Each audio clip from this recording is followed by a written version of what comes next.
믿음. 한 스승에게 4명의 제자가 있었습니다. 그 제자들에게 자신과 타인에 대해서 너무 성급하게 판단하는 것을 막기 위해서 한 스승님이 이 지혜를 가르쳐 주기 위해서 멀리 이 4명의 제자들을 여행을 보냈습니다. 그리고 멀리 있는 배나무 한 그루를 보고 오라는 그 명령을 내리게 됩니다. 그래서 제일 처음 떠난 첫 번째 제자가 겨울에 가게 됩니다. 겨울에 가니까 나무가 어떻습니까? 이파리가 있어요, 없어요? 이파리가 다 떨어지고 나무가 꽉 말라 있는 거예요. 예. 볼품이, 배나무가 너무 볼품이 없는 거예요. 그래서 스승님한테 이런 말 합니다. 스승님, 그 나무는 아무런 쓸모가 없어요. 뭐 잘생기게 했습니까? 열매도 없고요. 너무너무 깡마르고 못생겨서 쓸모없는 나무인 것 같습니다. 라고 이야기했습니다. 그러자 이 봄에 그 나무를 보고 온 두 번째 제자가 이런 말을 합니다. 스승님, 저는 거기에 대해서 동의를 할 수가 없습니다. 봄에 보니까 어떻습니까? 잎이 싹이 나고 연두색에서 푸른색으로 물들어가는 것을 보고 나니까 그 깡마르다는 그 제자의 마음이 납득이 안 되는 거예요. 아닙니다. 그 나무가 연두색으로 푸르는 걸 보면서 내가 너무너무 기분이 좋았습니다. 그리고 또 한 친구가 이런 말합니다.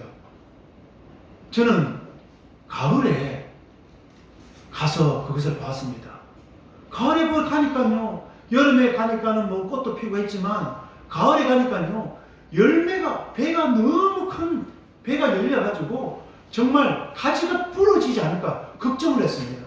너무너무 나무가 탐스러워서 너무너무 좋아서 저렇게 열매를 맺는 저 나무를 보면서 제가 너무너무 마음이 깊었습니다. 라고 이런 말을 하게 됩니다. 겨울에 본 친구 말이 다르고 봄, 여름, 가을에 본 친구 말이 다 다른 거예요. 그래서 스승님이 이런 말 합니다. 여러분들 의견이 틀린 것은 아니지만 그렇다고 전적으로 옳은 것도 아닙니다. 각자가 본 것이 그 나무에 대해서 한 계절에만 봤기 때문에 그것을 성급하게 판단하지 말라는 것입니다. 사랑하는 성도 여러분, 제가 이 짧은 책을 읽으면서 마음속에 이런 생각이 들었습니다. 함부로 판단하면 안 되겠다는 것입니다. 우리 인생에도 여러분, 겨울이 있고 봄이 있고 여름이 있고 가을이 있습니다. 지금 우리 사는 성도들 중에 겨울을 경험하고 있는 성도들도 있을 줄 압니다. 사랑하는 성도 여러분, 우리 인생의 겨울이 전부가 아닙니다. 겨울을 지나가게 하시는 분은 하나님이고 봄과 여름을 통해서 우리를 더욱더 열매맺게 하기 위해서 예수는 하나님이 계시기 때문인 것입니다. 그래서 우리는 인생의 이런 겨울을 경험하고 있으면 봄을 기다릴 수 있는 믿음이 있어야 되는 것입니다. 오늘 성경 말씀에도 인생의 폭풍 한설을 경험하고 있는 이 아브라함이 어떻게 이 믿음을 가지고 이 어려움을 잘 극복해 나가는지 히브리서 기자의 말씀을 통해서 깨닫는 귀한 은혜의 시간이 되었으면 좋겠습니다. 우리 오늘 8절 말씀 다 같이 힘있게 한번 읽어보겠습니다. 시작!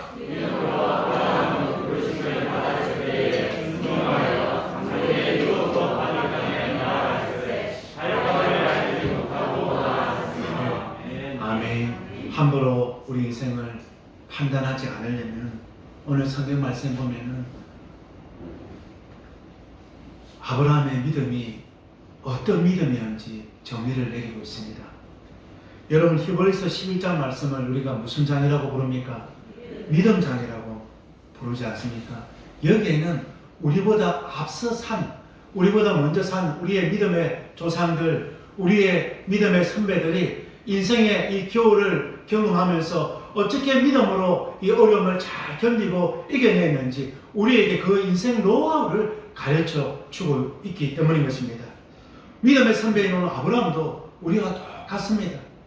오늘 아브라함도 우리 오늘 8장 말씀 다 같이 한번 볼까요? 시작! 믿음으로 아브라함은 부르심을 받았을 때에 순종하여 장래의 유업을 받을 땅에 나아갈새 갈 바를 알지 못하고 나아갔으며, 이 말씀은 무슨 말씀입니까? 하나님께서 메소포타미아 갈대아 우르에 살고 있는 아브라함을 하나님께서 불렀습니다.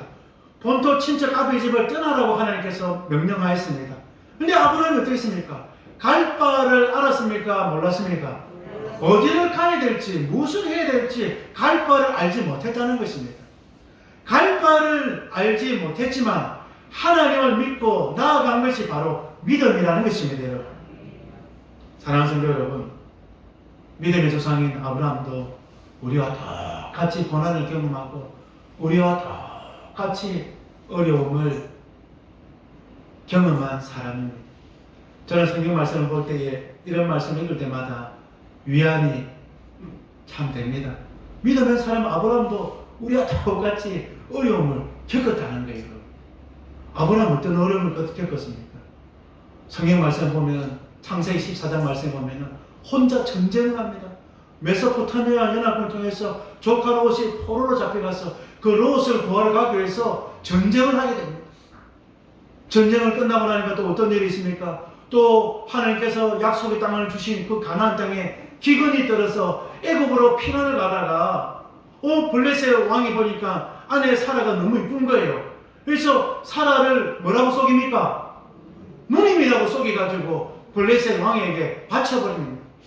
또 그걸로 끝이 납니까? 하나님께서 축복의 선물로 준 100세의 얻은 아들 이삭을 하나님께 어떻게 합니까? 하나님 앞에 번제물로 바치라는 것입니다. 얼마나 수많은 고난이 있고 수많은 위기가 있습니다. 정말 하나님께서 그를 불렀지만 갈 바를 알지 못했다는 것입니다.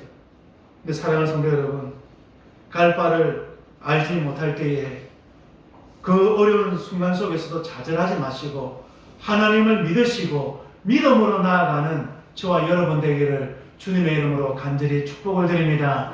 창세기 15장 말씀 보면요, 하나님께서 아브라함을 사랑하여서 아들을 몇 세에 줬습니까? 100살이 여러분 말이 됩니까? 100살이 아이를 얻었어요. 그래서 얼마나 행복했습니까? 아이 이름을 기쁨이라고, 우리나라 말로 치면 이삭의 이름이 기쁨이잖아요. 기쁨이라고 지었어요. 얼마나 기쁘겠습니까, 여러분? 근데 하나님께서 이 아브라함이 말합니다. 이 아들을 모리아 산에 가서 사흘길을 걸어가야 당도할 수 있는 그 모리아 산에 가서 번제물로 바치라는 겁니다. 이 아브라함의 최대의 위기는 바로 이때인 것입니다. 그때 길을 가다가 이 이삭이 아버지 불과 이 번제단에 붙일 나무는 있는데 번제할 어린 양은 어디 있습니까? 아들 이삭이가 아버지에게 질문을 하게 됩니다. 하나님은 뭐라고 이야기하고 있습니까? 100세에 준 그 아들을 번제물로 바치라는 거예요. 여러분 같으면 어떻게 하겠습니까? 아마 경상도 표현으로 하면은 다 때려치우고 하나님 만나 이전으로 돌아가고 싶을 겁니다. 다시 고향인 갈대아우르로 가고 싶을 것입니다.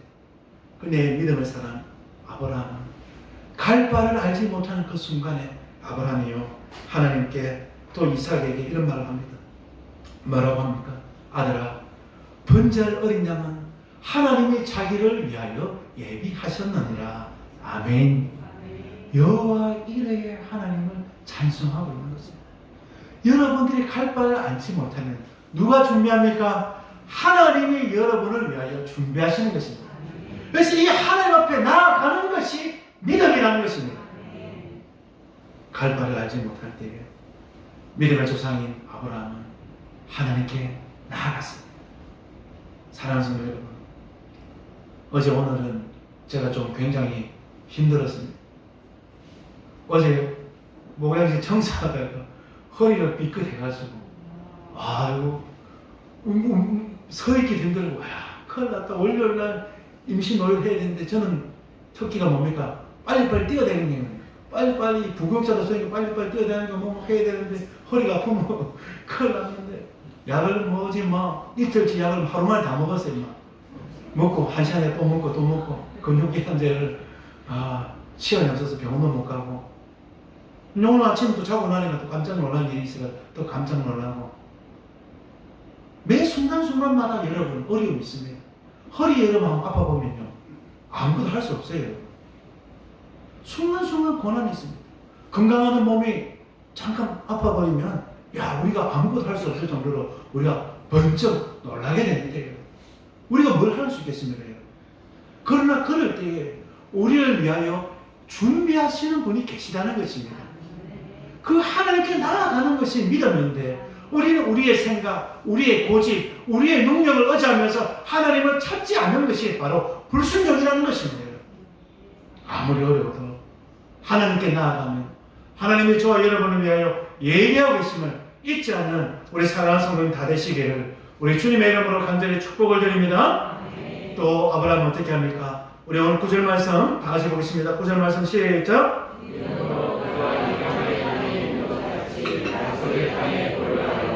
동일한 약속을 유업으로 함께 받은 이삭 및 야곱과 더불어 장막에 가하였으니 아멘. 함부로 우리 인생을 겨울이라고 판단하지 않으려면 갈 바를 알지 못할 때에 하나님을 의지하는 그 믿음이 있어야 되고, 두 번째는 하나님의 약속을 허상이 아니라 실상으로 믿어야 하는 것입니다. 여러분 히브리서 11장 말씀에 믿음을 한 문장으로 정의를 합니다. 1절 말씀 한번 떼어주시기 바랍니다. 믿음은 무엇입니까? 히브리서 11장 말씀은 믿음의 조상들의 그 믿음의 이 선배님들이 어떻게 믿음의 삶을 살았는지 다 요약한 말씀이 기록되어져 있습니다.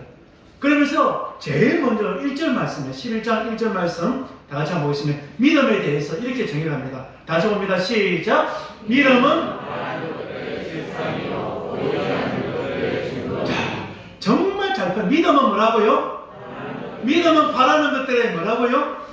실상이라는 것입니다. 실상의 반대말은 허상입니다. 허상이란 말은 허자가 무슨 빈 허자를 쓰고 있습니다. 아무것도 없다는, 텅 비었다는 것입니다. 근데 믿음이라는 것은 텅 빈 것이 아니라 꽉 차 있다는 것입니다. 여러분. 여러분 무슨 말인지 이해가 되십니까? 여러분 믿음은 여러분 바라는 것들이, 여러분 꿈꾸는 것이 허상이 아니라 텅 빈 것이 아니라 믿음의 눈으로 보면 여러분 바라는 것들이 다 이루어진 것처럼 꽉 찬 것처럼 다가오는 것이 믿음이라는 것입니다. 그래서 믿음의 눈이 세상을 바라보는 제3의 눈이 되어야 되는 것입니다. 그래서 오늘 히브리서 기자는 믿음에 대해서 이렇게 이야기하고 있습니다. 다시 한번 1절 말씀 다 같이 한번 보도록 하겠습니다. 시작.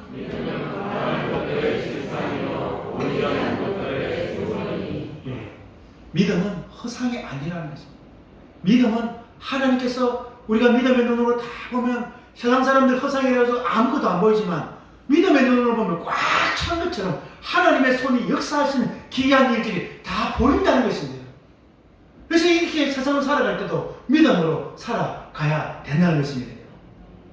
우리나라의 기업인들 보면요, 이렇게 저는 이렇게 잘 사는 사람들, 이 우리나라 기업인들 정주영 회장, 이병철 회장 이런 이야기들 자서전을 재밌게 읽어보면요, 이 사람들은요 믿음이 대단한 사람들입니다.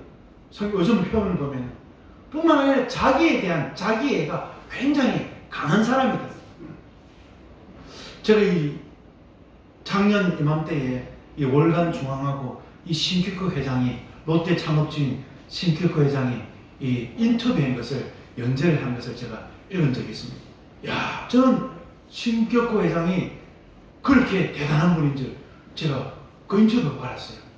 이번에요, 이 고등학교를 졸업하고 지금은 이 울산에 옛날 울주군에서 돼지를 키우는, 18살에 결혼해서 돼지를 키우다가 자기 인생을 한번 생각해 봅니다. 야, 내가 만약 평생 한번 살아가면 평생 이렇게 돼지만 키우다가 내 인생을 끝내기에는 인생이 너무 아깝다는 거예요. 그래서 나도 한번 성공을 한번 해봐야 되겠다. 그래서 결혼을 하고 아이를 낳고 혼자 일본에 배를 타고 건너가게 돼요. 그리고 거기서 이 와사대 대학의 야간부에 들어가서 화학과에 들어가서 그래서 일을 하게 되는데 학비를 벌어야 되니까 낮에는 양장점에서 일을 하게 됩니다. 근데 어느 날 양장점을 보니까 너무너무 이렇게 자기 마음에 안 드는 거예요. 그래서 모든 직원들 퇴근하고 나면 혼자 그 마네킹에다가 이 옷을 입혀보고 저것도 입혀보고 혼자 디스플레이를 다 하는 거예요. 어느 날 혼자 이 마네킹을 가지고 옷을 입히다가 그냥 실수로 해서 마네킹이 넘어져서 그 양장점 그 유리가 깨져 버리는 거예요. 그때에 누구 오냐면 양장점 사장이 딱 오는 거예요. 사장님이 딱 보니까 뭡니까? 조센징.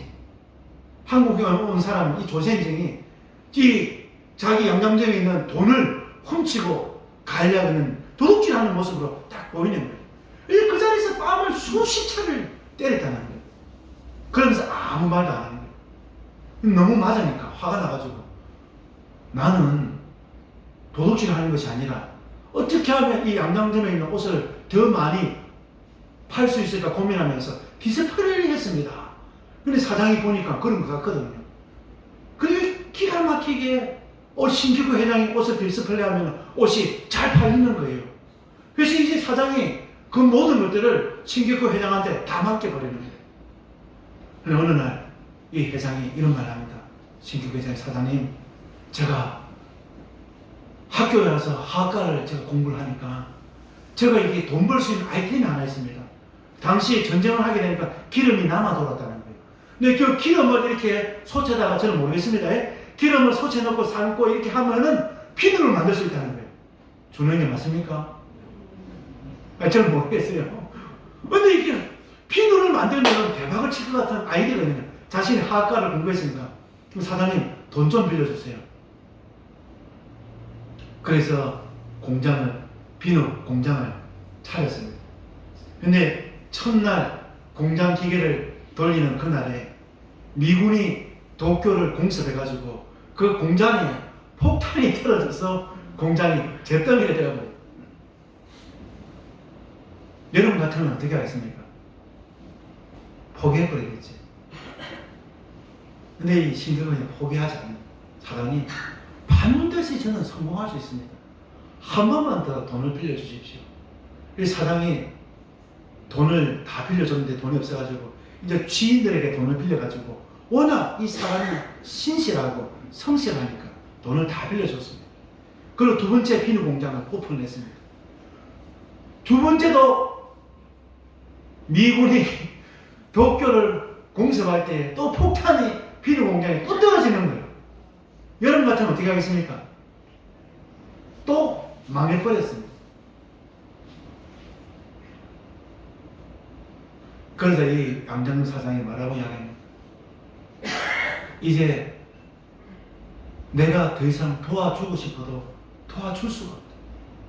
그러면서 이 사장이 노년에 쓰려고 남겨두었던 그 금괴를 신규 회장에게 줍니다.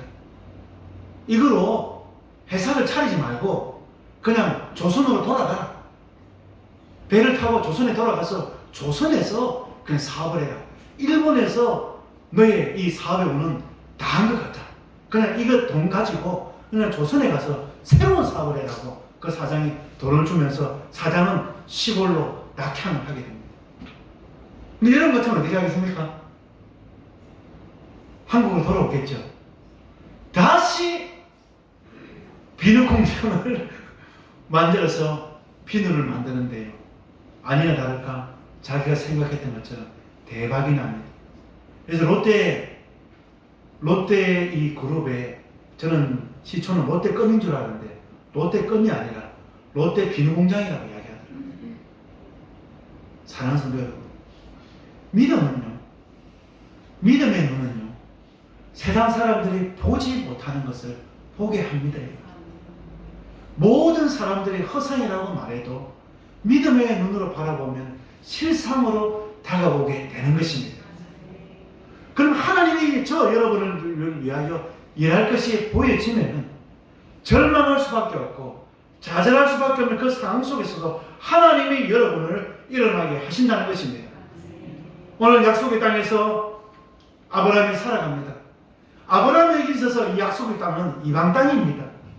하나님 입장에서 보면은 이 약속의 땅이 약속의 땅이고 가나안 땅이고 축복의 땅이지만 아브라함이 살았던 메소포타미아 지역은 당시에 가장 문명이 발달한 지역입니다. 갈대아 우르가 아브라함에게서 고향이고 그가 살기에 가장 척박한 땅이지만 하나님께서 약속한 땅 가나안 땅에는 아브라함에게는 이방 땅입니다. 근데 하나님께서 믿음을 주시니까 믿음의 눈으로 바라보게 되니까 이 이방 땅이 그에게 약속의 땅이 되고 축복의 땅이 되고 이삭과 야곱과 그의 자녀들이 그것에 장막을 짓고 그것을 잘 살 수 있는 약속과 축복의 땅이 될 수 있었다는 것입니다. 사랑하는 성도 여러분, 아무리 어렵고 아무리 힘들어도 믿음으로 세상을 바라볼 수 있는 우리 사랑하는 성도님들 다 되시기를 우리 주님의 이름으로 간절히 축복을 드립니다. 할렐루야. 옆에 분들에게 한 번 더 힘있게 합시다. 잘 될 줄 믿습니다. 따라합시다. 제가 보니 집사님은 반드시 잘 될 줄 믿습니다. 할렐루야. 그런 마음을 가져야 됩니다. 자기를 사랑하는 마음이 있어야 세상도 그렇게 밝게 보입니다. 근데 세상 사람들은 자기를 이렇게 사랑하기 위해서 마인드 컨트롤을 합니다. 근데 믿음의 사람들은 하나님은 우리에게 믿음의 씨앗을 딱 심어주는 거예요. 하나님께서 믿음의 씨앗을 딱 심어주면 그것이 싹이 타면은 이렇게 보이지 않는 것들이 보이게 되는 것입니다, 여러분. 그러면서 오늘 또 이렇게 아브라함이 이 함으로 판단하지 않는 것은 또 어떤 것이 있습니까? 우리 오늘 10절과 16절 말씀 우리 다 같이 한번 보겠습니다. 10절과 16절 말씀입니다. 자, 10절부터 봅니다. 시작.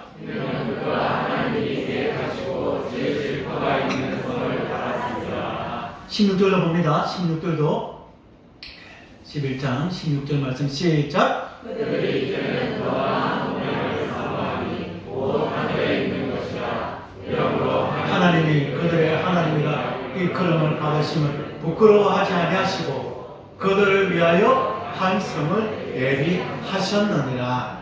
아멘. 함부로 판단하지 않는 믿음은 더 나은 본향을 사모하는 믿음이라. 우리 오늘 10절 말씀 한 번만 더 읽어볼까요? 10절 말씀 자 보겠습니다. 자 10절 말씀 시작. 이는 그가 하나님이 계획하시고 지으실 터가 있는 성을 받았으리라. 하나님을 의지하고 믿음으로 살아가는 사람은 더 나은 더 좋은 본향을 바라보며 살아가는 사람들입니다. 여러분, 제가 이전에 한번 설교 시간인가 칼럼인가 이렇게 제가 이야기한 적이 있습니다. 제가 존경하는 목사님 중에 부산의 부전교회를 설립하시고 담임하셨던 한병기 목사님이 계십니다. 지금은 돌아가셨습니다. 이 한병기 목사님은 이북 사람, 강원도 내감금리가 이 금강산이 목사님 고향인 거예요. 근데 어렸을 때 공부를 굉장히 잘했다는 거예요. 그래서 일본으로 유학을 가서 일본에서 이 법학과를 나오고 일본에서 판사가 되었어요. 그래서 우리나라에 와서 이 법관이 된 것이 아니라 목사가 되었어요. 그래서 이 부전교회를 설립을 했는데 부전교회가 부산에서 가장 큰 수영로 교회가 있기 전까지는 부산에서 가장 큰 교회가 부전교회였거든요. 근데 이 목사님 삶이 참 기가 막힙니다. 결혼을 하고 아들 하나 딸 하나 딱 낳아놓고 한 20일이면 집에 갈 줄 알고 잠깐 서울에 왔다가 유교가 터져버리는 거예요. 그리고 한 20일이면 아내도 보고 아들 보고 딸 볼 줄 알았는데 유교가 터져가지고 평생을 자녀들을 못 받는 거예요. 그리고 부산에서도 결혼을 했을까요? 결혼을 하지 않았을까요? 결혼을 하지 않고 저도 여러분 제가 장담합니다. 저도요 절대로 결혼을 하지 않을 겁니다. 근데 절대라는 말을 하면 안 돼요. 근데 참 귀하더라고요. 평생을 혼자 사셨어요. 그래서 비서 집사님이 계셔가지고 부정교회 집사님 밥 해드리고 빨래 해드리고 비서 집사님이 계셔요. 평생 결혼을 하지 않았어요. 그래서 이번에 제가 알았어요. 이번에 장기로 박사님 이 아들이 인터뷰한 것을 제가 읽으면서 알았대요. 부산에서 사역하셨던 이북에 고향을 두고 오셨던 이 한 목사님이라든지 장기로 박사님은요 평생을 북한에서 간첩을 보내가지고 북한으로 북송을 시키려고 평생을 그렇게 했다는 거예요. 그래서 그 아드님이 인터뷰에 보니까 아버지의 삶은 이 우리나라의 지금으로 치면은 우리 국정원이죠. 이전에는 이게 뭡니까? 중앙정보부가 아버지 사역하는 목사님 사역하시는 모든 것들 전화부터 시작해서 만나는 사람까지 전부 다 일거수일투족까지 이렇게 감시를 했다는 거예요. 북으로 넘어갈까? 근데 평생을 목사님은 이게 혼자 사셨어요. 그리고 은퇴를 하셨어요. 근데 이 구정교회 장로님들이 참 사랑이 많으시잖아요. 평생 목사님이 사모님도 보지 못하고 사모님 먼저 돌아가시고 이제 남은 것은 아들하고 딸 하나밖에 없는데 이 갓 돌이 지난 이 딸은 이제 중년이 되었고 목사님도 80이 다 됐는 거예요. 어떻게 하면 우리 목사님 이 자녀분들을 만나게 해주실까? 백방으로 이 장로님들이 노력을 해서 중국에서 그 딸과 아들을 만나게 되었습니다. 그런데 이 딸이 아버지를 보자마자 한 말이 목사님의 이 마음에 큰 상처가 되었던 것 같습니다. 아버지, 왜 그렇게 사셨어요? 아버지, 왜 그렇게 사셨어요? 북으로 오면은 우리 김일성 우리 아버지가 그렇게 잘해줄 텐데 왜 북으로 안 오고 혼자 평생을 엄마도 못 보고 아들도 못 보고 딸도 못 보고 왜 그렇게 평생을 그렇게 사셨냐는 거예요. 북으로 넘어왔으면 수많은 기회가 있었다는 겁니다. 북으로 올 수 있는 수많은 기회가 있었음에도 거기에 북송을 했으면 아버지 우리와 같이 행복하게 편안하게 사셨을 텐데 왜 혼자 평생을 혼자 왜 이렇게 사셨냐는 겁니다. 이제 죽을 날도 얼마 남지 않았는데 왜 그렇게 사셨냐는 겁니다. 그 말 한마디가 목사님 마음속에 비수로 꽂혔다는 거예요. 근데 목사님 자녀를 만나고 와서 성도님들에게 장로님들에게 설교를 하면서 이런 설교를 하셨다는 거예요. 우리는 따라합시다. 나는 이 땅이 아니라 더 나은 본향을 위하여 살아가는 사람입니다. 아멘. 여러분 이 세상의 삶이 끝이라면 사도 바울의 표현을 빌리자면 우리는 세상에서 가장 불쌍한 사람입니다. 우리는 더 나은 본향을 위하여 살아가는 사람들입니다. 이 땅에 하나님의 그 계획 속에서 이 땅에 우리가 비록 겨울을 경험하고 있고 비록 봄을 경험하지 못하고 가을을 경험하지 못하고 있지만 하나님은 우리를 위하여 큰 성, 더 나은 성을 하나님께서 예비해 주셨다는 것입니다. 16절 말씀에 보면 하나님께서 뭐라고 말씀하고 있습니까? 16절 말씀 한 번만 더 보도록 하겠습니다. 16절 말씀 다 같이 봅니다. 시작!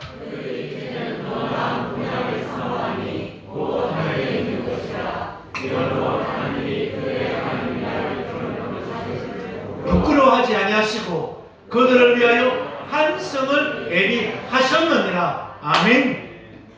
여러분 오늘 성경 말씀 16절 말씀 가서 한번 잘 보세요. 이 땅에서 비록 이루어지지 않으면 하나님께서 어디서 이루어지게 하신답니까? 천국에서. 여러분의 본향이 천국에서 하나님께서 여러분들을 축복해 주신다는 것입니다. 근데 오늘 성경 말씀은 재밌는 말씀이에요. 그들의 하나님이라 일컬음을 받으심을 뭐 하지 않는다고요?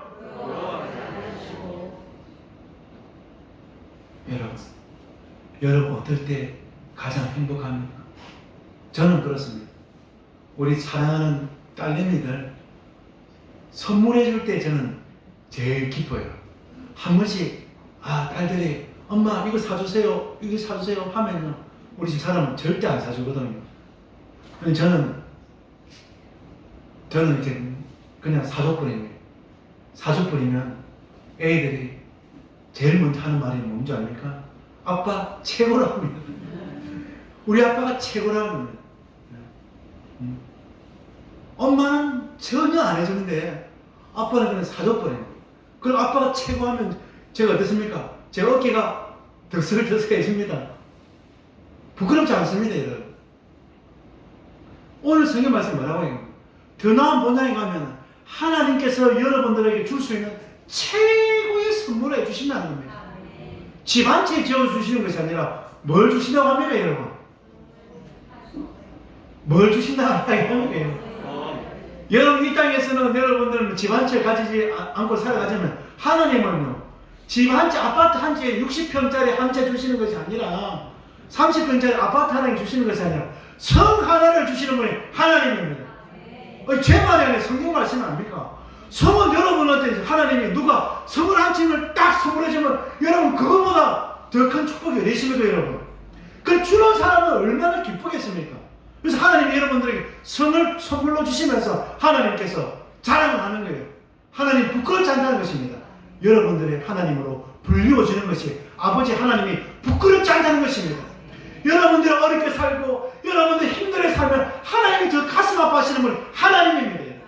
그래서 하나님이 인생을 역전시켜 주신다는 것입니다. 왜요? 그렇게 해야 하나님 아버지의 이름이 부끄럽지 않다는 것입니다.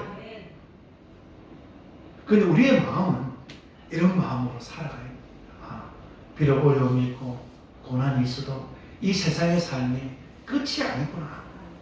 더 나은 본향의 하나님께서 예배해 두신 집이 아니라 성을 하나님께서 예배해 주셔서 그 성에서 생명의 멸류관 받아 누릴 여러분의 모습을 생각하면서 이 고난을 견디고 이기시기를 주님의 이름으로 간절히 축복을 드립니다.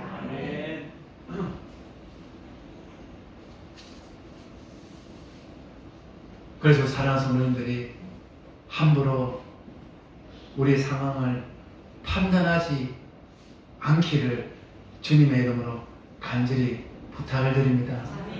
저는요, 여러분들은 그런지 모르겠는데 저는 마음속에 이런 마음이 있습니다. 여러분. 지금은 우리가 세를 주고 이렇게 예배당에서 이렇게 임대해서 예배를 드리고 있지만 저는 여러분 근데 좋아요 안 좋아요? 여러분 임대했는데도 이 정도면 좋지 않습니까 여러분? 예배당 얼마나 좋아요 여러분? 목사님 다 좋아요. 근데 저는 하나님께서 더 좋은 예배당을 주실 줄 믿습니다. 아멘이십니까? 이건 여러분들은 잘 몰라요. 여러분들은 제가 이렇게 말해도 이게 다가오지 않을 겁니다 여러분. 왜냐하면 이렇게 본 경험이 없으니까. 저는 이렇게 부목사 시절에 이게 판교 신도시, 판교 신도시하고 동탄 신도시가 이렇게 만들어지는 걸 제가 이렇게 보고 왔거든요. 지금 동탄이라든지 지금 판교에 가보면요, 대형 교회들이 굉장히 많아요. 근데 동탄 뭐 교회, 동탄 뭐 사랑의 교회, 동탄 나눔의 교회, 하성교회 이런 교회 보면요, 교회 역사가 여러분 10년 되는 교회가 하나도 없어요. 기껏해야 한 6년, 한 7년. 신도시가 딱 들어서면요, 교회도 급속도로 이렇게 성장을 하더라고요. 그래서 우리 주위에 교회가 없지 않습니까? 저기 교회가, 우리 주위에 교회가 들었으면 또 하나님께서 우리 교회에 은혜 주셔가지고 우리 교회가 불같이 일어날 줄 믿습니다. 아멘. 그럼 저 제 때 안 되면 제 다음 세대 목사님들 또 그렇게 될 줄 믿습니다. 그러니까 여러분, 우리가 함부로 판단하면 안 되는 거예요. 난 뭐 개척교회야. 안 돼. 나는 왜 이렇게 안 돼. 이렇게 하나님께서 판단받는 것을 하나님 가장 싫어한다는 거예요. 왜요? 우리 하나님 이름은 부끄러운 이름이 아니라는 것입니다. 여러분이 힘들고 여러분들이 이렇게 주눅들고 하면요, 하나님이 뭐라고 말해요? 하나님의 이름이 부끄러우신다는 거예요. 하나님의 이름은 부끄러운 이름이 아니에요. 하나님의 이름은 자랑스러운 이름입니다. 영광스러운 이름이라는 것입니다. 이 땅에서 여러분들이 부끄러워하면 하나님께서 천국에서도 하나님의 이름을 부끄럽지 않도록 하나님께 여러분들이 축복해 주시고 여러분들이 하나님의 이름을 자랑할 수 있도록 하나님이 만들어 주신다는 것입니다.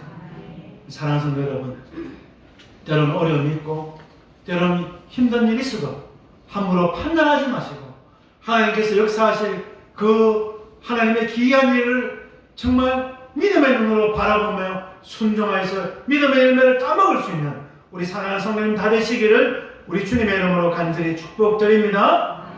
하나님 아버지 감사합니다. 오늘 귀한 말씀을 통해서